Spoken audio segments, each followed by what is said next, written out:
சேலம் மாவட்டத்தில் நடைபெறும் நிகழ்ச்சிகள், முக்கிய செய்திகள், திருவிழாக்கள், அரசியல் செய்திகள், ஆன்மீக செய்திகள் அனைத்தும் தெரிந்து கொள்ள சேலம் நியூஸ் டுடே சேனலை சப்ஸ்கிரைப் செய்யவும்.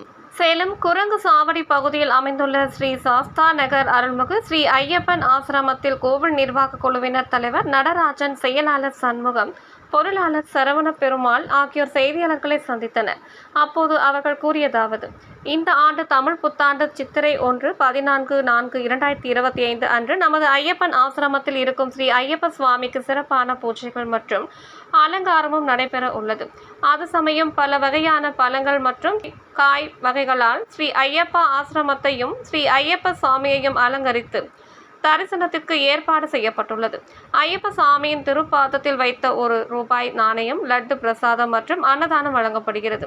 புத்தாண்டு தினம் பக்தர்களுக்கு வாழ்க்கை அமோகமாக இருக்க பக்தர்கள் வந்து தரிசனம் செய்து இறையருள் பெறுமாறு கேட்டுக்கொள்ளப்படுகிறது என்றும், விழா காலத்தில் தரிசன நேரம் காலை 4 மணி முதல் 12 மணி வரை, மாலை 5 மணி முதல் 9 மணி வரை நடைபெறும் என்று தெரிவித்தனர்.